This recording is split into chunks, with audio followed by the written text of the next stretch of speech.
Bharat friendly country Australia ఇక్కడ ఒక అతిపెద్ద తీవ్రవాద దాడి దీనికి సంబంధించిన వార్తలు అలాగే మీకు టీవీ ఛానల్స్లో వీళ్ళు స్టోరీస్ కూడా రన్ చేస్తున్నారు. అంటే మెయిన్ స్ట్రీమ్ మీడియా పెద్ద స్థాయిలో ఒక కవరేజ్ ఇస్తున్నారు.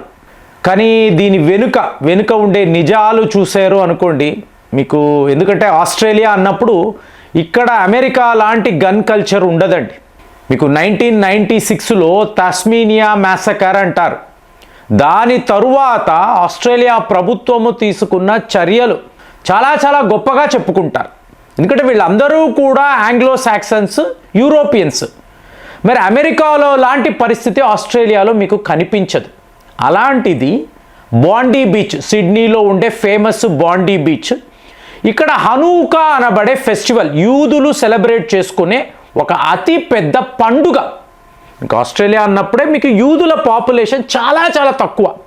అలాంటిది మీరు చూసారనుకోండి, ఒక 2000 సంవత్సరాల క్రితము యూదులు గ్రీక్స్ పై ఒక విజయాన్ని సాధిస్తారు యుద్ధంలో. సో అంటే ఇది ఒక విక్టరీ ఫెస్టివల్. ఎలాగైతే మనం దీపావళి అంటాము, అలాగే విజయదశమి అంటాం చూసారా, అలాగా 8 రోజుల పాటు ఈ పండుగ అనేది వాళ్ళు సెలబ్రేట్ చేసుకుంటారు. సో బాండీ బీచ్ చాలా బాగుంటుంది, అద్భుతమైన లొకేషన్, మంచి ఒక సెలబ్రేషన్. సో పండుగ వాతావరణం క్లియర్గా కనిపిస్తుంది. ఈ టైంలో చూడండి, 8 రోజులు అంటున్నాను కదా, డే వన్ వీళ్ళ పండుగను స్పాయిల్ చేయాలి. ఈ ఫెస్టివల్ అనేది ఇక్కడ జరగకూడదు. అక్కడ మా పాలస్తీనియాలో అంతంత మంది ముస్లిం సహోదరులు ఇలా మరణిస్తూ ఉంటే, భీకరమైన దాడులు, ఎలాంటి హింస, ఇక్కడ మీరు పండుగ చేసుకుంటారా? చెయ్యనివ్వము. సో ఇది తీవ్రవాదులు ఆలోచించారు.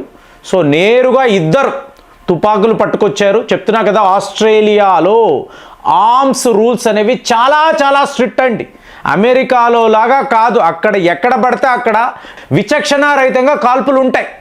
అక్కడ గన్ కల్చర్ అంటే బ్లాక్స్ నుంచి వైట్స్ని కాపాడాలని అని వీళ్ళు ఎవరు పడితే, ఒక స్కూల్ పిల్లాడి దగ్గర కూడా తుపాకీ ఉంటుంది అమెరికాలో. ఆస్ట్రేలియాలో అలా కాదండి. ఒక పౌరుడి వద్ద మారణాయుధం ఉండాలి అంటే చాలా రూల్స్ ఉంటాయి, సేమ్ మనలాగే. సో అలాంటిది అక్కడ 2 యువకులు మీకు తుపాకులు పట్టుకొని వచ్చి ఇక్కడ ఉండే యూదులను ఎంచుకొని ఇష్టానుసారం కాల్పులు చేశారు. మీకు 12 మంది అంటే మనకు మామూలుగా అనిపించవచ్చు, అక్కడ కాదండి. ఆస్ట్రేలియాలో ఇలాంటి ఒక టెర్రర్ అటాక్ అనేది ఎవరి ఊహలోనూ లేదు. ఎందుకంటే అంత సేఫ్ కంట్రీ అని చెప్పి మాట్లాడతారు. మరి అక్కడ ఇలా ఎలా జరిగిందంటే, ఇప్పుడు ఈ హనూకా ఫెస్టివల్ యొక్క రియల్ హీరో అహ్మద్ అల్ అహ్మద్ అని అంటున్నారు. సో ఇతను ఒక పళ్ళ వ్యాపారి. ఈ తీవ్రవాదులు వచ్చారు, కాల్పులు మొదలుపెట్టారు.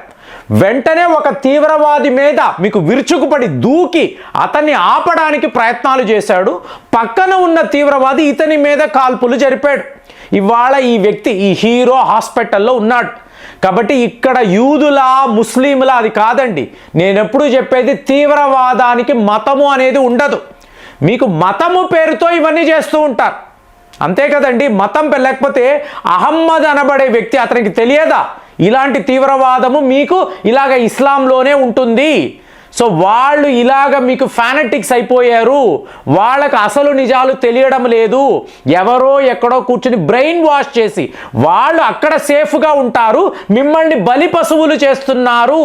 ఈ నిజాలు తెలుసుకోకుండా యువకులు తుపాకులు పట్టుకొని ఎలా పడితే అలాగా, ఇది తెలిసిన అహ్మద్ ఇతన్ని ఆపే ప్రయత్నాలు వెళ్ళి పట్టుకున్నాడు. పట్టుకునేటప్పటికి ఇంకొక తీవ్రవాది ఇతని మీదే కాల్పులు. మరి ఇతను ముస్లిం వాడే కదా, కాల్పులు చెయ్యకూడదు కదా. ఆలోచించారండి, ఈ నిజాన్ని తెలుసుకోవాలి.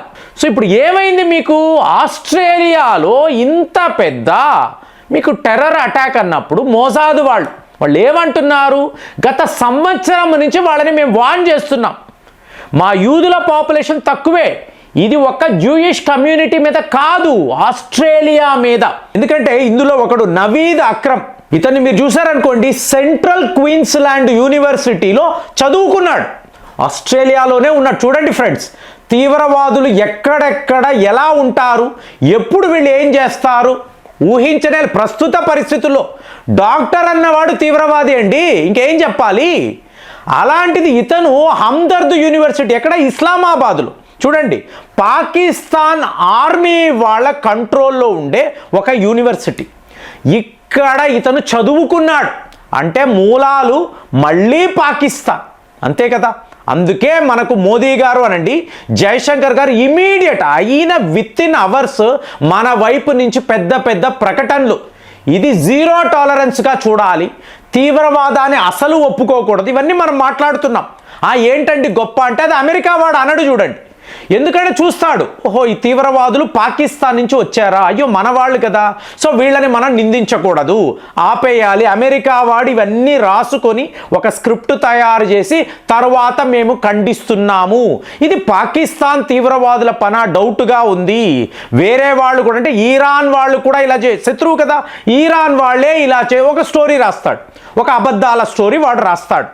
అదే మీరు అరబ్ దేశాలు అనుకోండి, బ్రదర్హుడ్ అంటారు, ఇప్పుడు అంటారు బ్రదర్హుడ్ అని పాకిస్తాన్ని నిందించకూడదు, మనకు తెలియదు కదా, ఆధారాలు ఇవన్నీ మాట్లాడతారు. కానీ మనకు అలా లేదండి, క్లియర్గా తెలుసు. ఆ విధానాన్ని బట్టి పహల్గామ్లో ఏం జరిగిందో అదే స్టైల్ ఇక్కడ బాండీ బీచ్లో క్లియర్గా మనం చూడొచ్చు.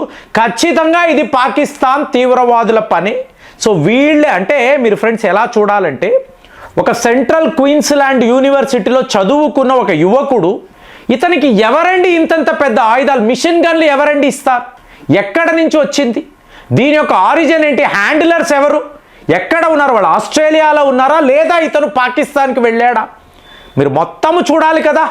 ఒక మిషన్ గన్ AK-47ని మీరు మీ దేశంలోకి తీసుకువచ్చి మీ గదిలో దాచిపెట్టి ఇలాంటి ఒక పండుగ జరుగుతున్నప్పుడు వీళ్ళేమైనా మీకు పాలస్తీనియా మీద యుద్ధం ప్రకటించారా, పాకిస్తాన్ మీద యుద్ధము అన్నారా? వీళ్ళు మామూలు పౌరులండి, యూదులు. వాళ్ళ కోసరం ఏదో సరిగ్గా మనకి ఇజ్రాయెల్లో ఏం జరిగిందండి ఇదే కదా, హమాస్ వాళ్ళు అదే కదా. నేను అనేది నీ దగ్గర ఆయుధం ఉంది, నా దగ్గర ఆయుధం ఉంది, యుద్ధము పద, అది వేరు. అక్కడ వాళ్ళు హనూకా అనబడే ఫెస్టివల్, వాళ్ళు పండుగ, మ్యూజిక్ వేసుకున్నారు, హాయిగా డాన్సులు చేస్తున్నారు, పాడుకుంటారు, ప్రార్థనలు చేసుకున్నారు. వాళ్ళు నీ మీద ఏంటి, వాళ్ళు నీకు చేసిన నష్టము ఏమిటి, వాళ్ళ మీద వీళ్ళు కాల్పులు చేయడం అంటే దీన్నే మనము టెర్రరిజం అంటాం. సో ఇది ఇవాళ ఆస్ట్రేలియాలో జరగడంతో గ్లోబల్ టెర్రరిజం అనబడే ఒక సినారియోను తీసుకురావాలండి. కానీ మనకు దౌర్భాగ్యకరమైన విషయం ఏంటి, డొనాల్డ్ ట్రంప్ లాంటి నాయకులు ఇవాళ కూడా చూడండి, ఇంత జరిగింది, వాడు ఏమంటాడు, ఇజ్రాయెల్ మా ఆప్తమిత్రుడు, ఇజ్రాయెల్ ఆప్తమిత్రుడు నీ బాస్. సో ఇంకోలా చెప్పాలంటే అమెరికా యొక్క జూనియర్ పార్ట్నర్, అవును కదా, ఇజ్రాయెల్ కోసరం అమెరికా వాళ్ళు ఏవైనా చేస్తారు కదండి. అలాంటిది అదే ఇజ్రాయెల్కి వ్యతిరేకంగా పాకిస్తాన్కి $686 మిలియన్ అమెరికన్ డాలర్స్ వీడు ఫండింగ్ చేస్తున్నాడు. తీవ్రవాద దేశము, తీవ్రవాదులు ఇవాళ ఆస్ట్రేలియాలో ఇలాంటి ఒక టెర్రర్ అటాక్ చేశారు. వాళ్ళకి ఎంత, $686 మిలియన్ అమెరికన్ డాలర్స్ అడిగారు అనుకోండి. F-16 కోసరం, F-16 విమానాలను అప్గ్రేడ్ చేయడానికి, టెక్నాలజీ మార్చడానికి మేము పర్మిషన్ తీసుకునేవండి. ఇదంతా వాళ్ళు చేస్తారా? మీకు అసీం మునీర్ దగ్గర ఇంత డబ్బు వస్తే అతను వెళ్ళి ఆ విమానాలకు ఖర్చు పెడతాడా అండి? మొత్తము పంచుకుంటారు, ప్రధానమంత్రి నుంచి మంత్రుల నుంచి అందరూ పంచుకుంటారు. ఇది ట్రంప్కి తెలియదా? అయినా కూడా ఇజ్రాయెల్కి వ్యతిరేకంగా, మోసాద్కి వ్యతిరేకంగా ఈ పని చేశాడు అంటే ఆస్ట్రేలియా వాళ్ళు ముందు అమెరికా విషయంలో జాగ్రత్తగా ఉండాలి. ఎందుకంటే ట్రంప్ లాంటి వాళ్ళు ఉన్నప్పుడు, తీవ్రవాదులను ఇలా పెంచి పోషిస్తున్నప్పుడు మీకు ఈ ప్రపంచం ఎలా ఉంటుంది? ఇలాగే జరుగుతుంది. మనం 12 మంది అంటున్నాము, కానీ ఆస్ట్రేలియా చరిత్రలో ఇంత పెద్ద తీవ్రవాద దాడి వాళ్ళు చూసింది లేదు. అదే వాళ్ళు బిత్తరపోతున్నారు, మేము ఏం చెయ్యాలో అర్థం కాని పరిస్థితిలో ఉన్నారు. మరి వాళ్ళ గురించి మనం ప్రార్థనలు చెయ్యాలి అని చెప్పి ఇవాళ యావత్ ప్రపంచం చెప్తే మీరేం ఆలోచిస్తున్నారు? కామెంట్స్లో రాయండి. మళ్ళీ వచ్చే వీడియోలో కలుద్దాం. జై హింద్.